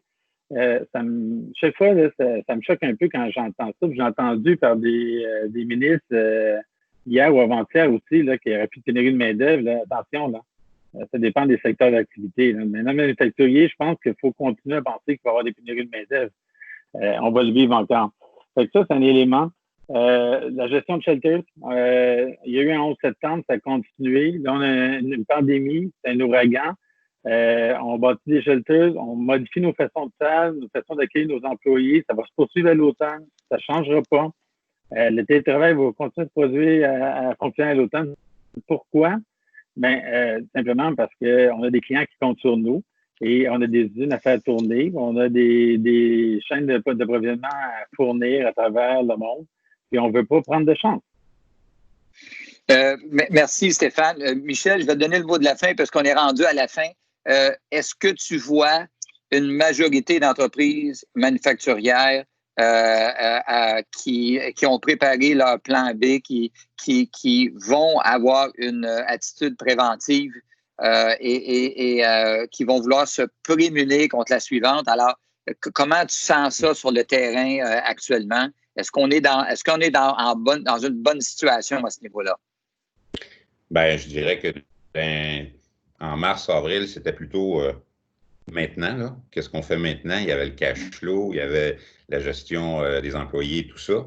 Là, on l'entend dans les clubs, on parle en termes d'options ou de scénarios. Là. Je pense que c'était dit tantôt, c'est bon, et s'il y arrivait ceci, et s'il y arrivait cela. Donc, plus de plan de contingence, ou peu importe comment on appelle ça, ce discours-là est plus présent et se fait plus concret et pratique dans l'éventualité où, oui, on vit dans l'avec COVID, mais qu'il peut arriver d'autres drames qui vont impacter l'organisation. Il faut juste penser à une panne d'Internet. Quelle entreprise serait prête à ça? C'est une option. Alors, c'est des choses qu'on entend déjà dans nos clubs en Europe. Fait qu'on se dit, ben là, il faudrait peut-être l'envisager aussi, comment on pourrait. Donc, l'idée des plans de contingence, beaucoup. Puis en termes de plus grand impact, ce qu'on observe chez les membres, c'est le remote, le télétravail, là, dans toutes ses formes, partielles, pas complet. Je ne pense pas qu'il y ait grand monde qui va dans le complet, mais le télétravail comme mode de gestion. Pas juste une pratique que je reste à la maison ou pas, là, mais avec tout ce que ça implique au niveau de l'encadrement, la mobilisation, les outils, le relationnel, la communication. Il y a quelque chose dans la philosophie de gestion des organisations qui va se déployer autour du télétravail et qui va avoir des impacts énormes sur les transports, les infrastructures, la pollution ici et ça. C'est la plus grosse à date de ce qu'on entend chez les membres, avec des nouvelles formulations de cette réalité-là. Bien, merci, messieurs. Alors, tu as mentionné le terme panne d'Internet. Je ne comprends pas que tu dis ça devant ta fille qui est juste à côté. Je pense qu'elle ne dormira plus la nuit. Fais attention quand on... C'est ma petite fille. C'est ma petite fille, pardon. ta petite fille. Alors, c'est ça. Alors, fais attention quand tu parles de choses aussi graves que celle-là. Alors, merci, messieurs. C'est vraiment formidable de voir comment les entreprises ont cette capacité de réagir, de réaction, capacité même de s'améliorer grâce à des éléments assez négatifs, finalement, puis à rebondir, puis à être plus fort pour la prochaine fois, s'il y en a une, on ne le souhaite pas. Alors, merci beaucoup. Ça a été très intéressant. Puis maintenant, on va passer à Lynne Dubois pour le nouveau Investissement Québec. Merci encore à vous deux. Alors, Lynne, est-ce que tu es là? Oui, je suis là, Louis. Bonjour. Bonjour, Lynne. Grand plaisir de t'avoir avec nous. Donc, on va aller directement au but vu que le temps file. Alors, Lynne, ça fait presque 2 ans qu'on entend parler de cette opinion, cette volonté, gouvernementale de rendre Investissement Québec encore plus capable d'agir, plus critique encore au développement de l'économie du Québec. Et c'est chose faite puisque il y a eu beaucoup d'événements, beaucoup de parties prenantes se sont jointes à Investissement Québec. Donc, on arrive vraiment là que le tout c'est complété. Disons, l'œuvre est complétée. Mais est-ce qu'on sait exactement ce que ça va faire et tout ça? Je pense qu'il y a encore un petit mystère autour d'Investissement Québec. On est content que tu sois avec nous aujourd'hui, peut-être pour élucider un peu ce mystère-là. Et peux-tu nous parler dans un premier temps de ce nouveau Investissement Québec, puis par rapport à son offre, sa force de frappe? Alors, parle-nous de la nature de la bête un peu. Oui, tout à fait. Merci beaucoup pour l'invitation. Je suis contente d'être là. J'ai croisé Michel à plusieurs reprises autour de la table des partenaires influents d'Investissement Québec. Mais je suis bien contente. Je pense que c'est la première fois que j'ai l'occasion d'avoir cette interface-là avec tous les chefs d'entreprise qui sont à l'écoute ce matin que je salue bien bas. Donc, oui, la fusion d'Investissement Québec avec le CRIC, avec Export Québec, avec le ministère de l'Économie et de l'Innovation, en tout cas, une partie de ces gens-là, c'est une multi-transformation, pour reprendre les termes du matin. C'est une transformation à la fois écosystémique, étatique, expérientielle, communicationnelle, financière, technologique, régionale. C'est une très grosse transformation. C'est une grosse transformation pour répondre aussi à un besoin qu'on a entendu énormément dans le marché, besoin de simplification et d'allègement des démarches des entreprises pour assurer leur croissance et leur développement. Donc, le réseau maintenant d'Investissement Québec, ce que ça représente aujourd'hui, post-fusion, ça devient la principale porte d'entrée des entreprises pour leur développement et ça leur permet d'alléger leur démarche pour accéder à un paquet de services d'accompagnement, que ce soit des services d'accompagnement financiers, d'aide à l'exportation, des services d'accompagnement stratégique, des services d'accompagnement technologique. Maintenant, chaque entreprise cliente d'Investissement Québec a un point de contact qui va lui ouvrir la porte à tous ces services-là. Donc, c'est une transformation qui est très importante, puis c'est quelque chose d'assez unique au Québec, je dirais. Pour faire un équivalent au Canada, là, je pense à un autre grand réseau au Canada qui est très, très réputé, qui a 2300 employés à travers le Canada. Bien, Investissement Québec aujourd'hui, dans tout son grand réseau, le nouvel Investissement Québec pour le Québec, c'est 1000 employés pour le Québec, avec sur le terrain 500 personnes dans le réseau régional, déployées dans 30 bureaux régionaux dans 24 villes du Québec.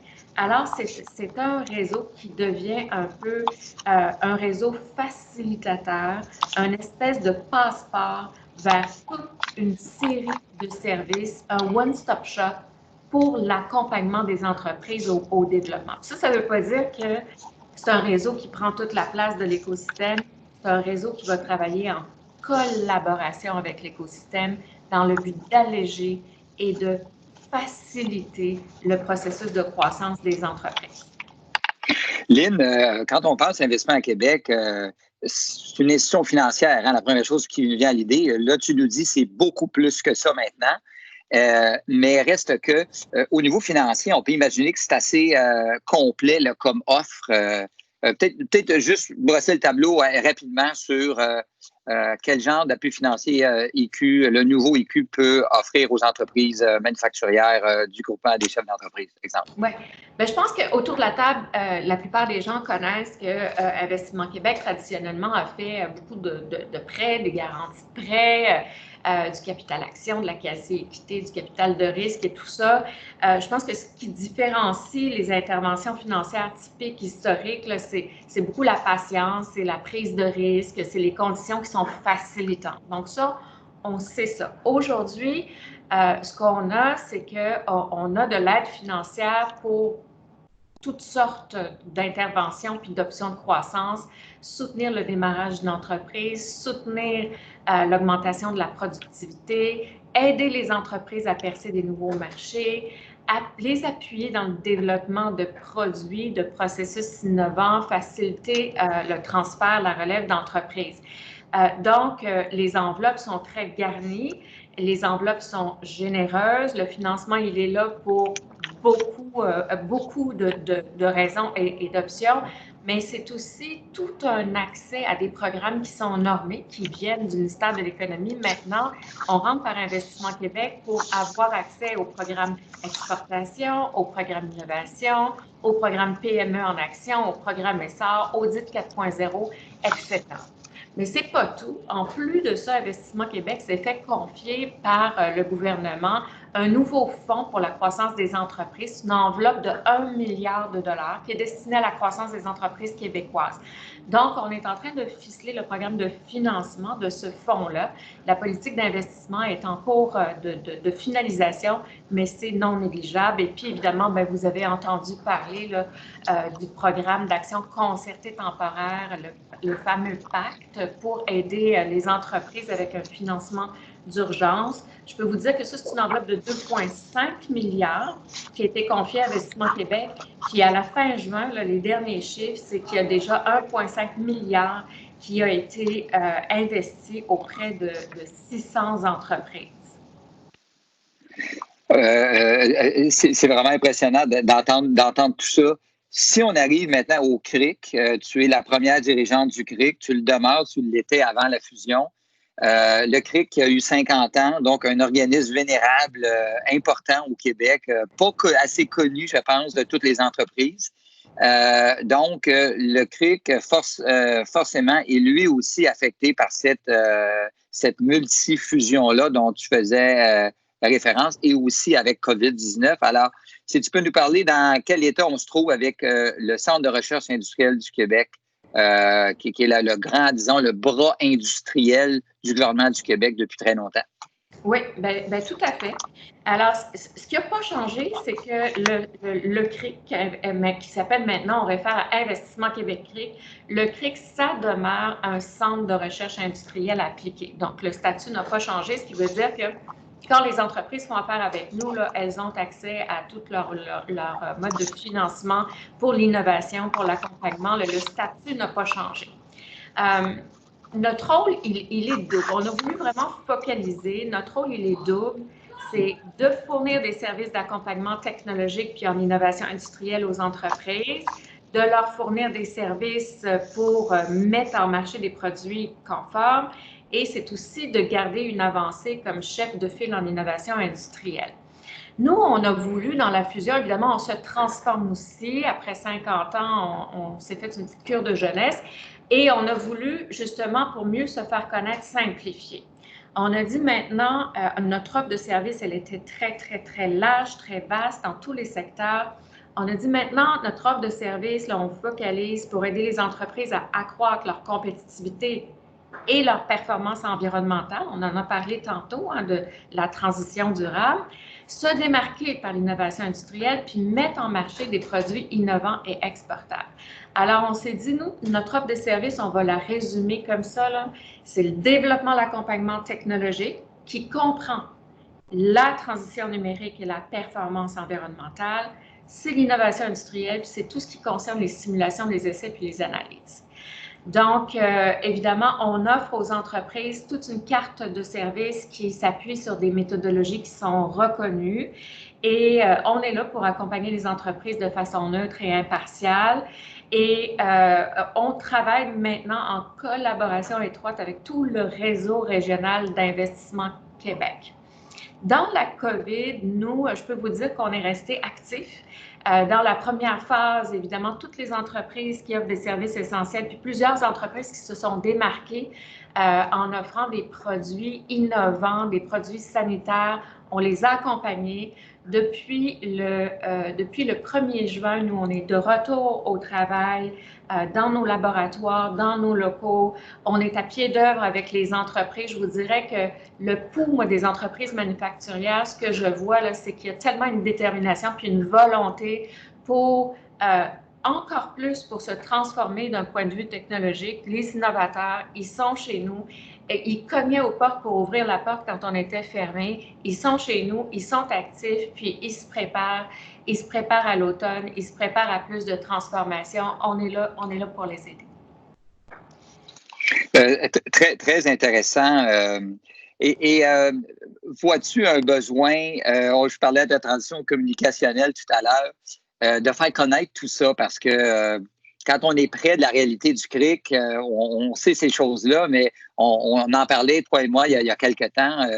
Il y a comme un petit un aspect communicationnel qui s'est peut-être pas fait à quelque part. Beaucoup d'entreprises sont restées très loin du CRIC. Il y en a qui ne sont jamais allés, il y en a qui n'ont jamais fait affaire avec le CRIC. C'est pas trop clair ce que ça peut leur apporter. Alors, vois-tu aussi une transition communicationnelle au gouvernement aussi? Tout à fait, tout à fait. Je pense que la plupart des gens ont entendu le nom CRIC, mais ils nous connaissaient pour un aspect de travail avec lequel ils avaient interagi avec nous. L'offre était tellement vaste, ça devenait tellement compliqué que finalement, on se disait, ça fait quoi le CRIC? Ça fait tout, ça fait rien, on ne le sait plus. Ça fait de la recherche dans les nuages. Non. Nous, on est vraiment sur le plancher des usines. On trouve des solutions aux problématiques existantes.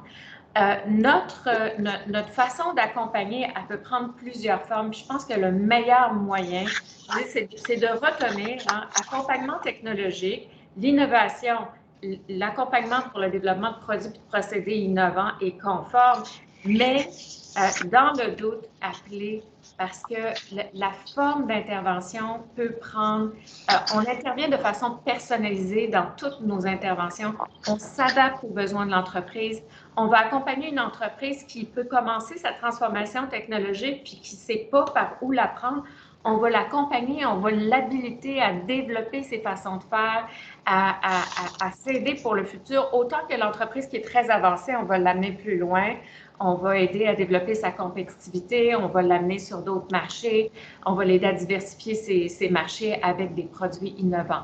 Donc, je pense que l'invitation que je fais aujourd'hui, le Bureau régional d'investissement Québec, cette carte-là, aujourd'hui, c'est une carte qu'on ne peut plus se passer d'avoir dans nos contacts, dans nos fameux 8-10 contacts.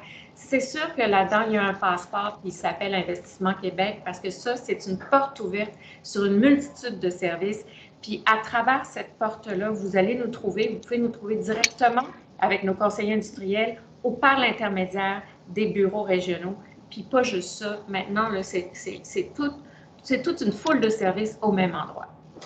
Je vais terminer là-dessus, Lynn. Outre la nouvelle offre, quand même très complète d'Investissement Québec, tu as parlé tout à l'heure de l'aspect du rôle de courroie de transmission du CRIC, d'Investissement Québec, et comme quoi vous collaborez beaucoup avec ce qu'on appelle l'écosystème d'affaires, que ce soit les grappes industrielles, les créneaux à quart, le mouvement associatif qu'on retrouve dans le manufacturier. Il y en a de ces organismes-là, il y en a beaucoup, donc qui ont chacun leur créneau.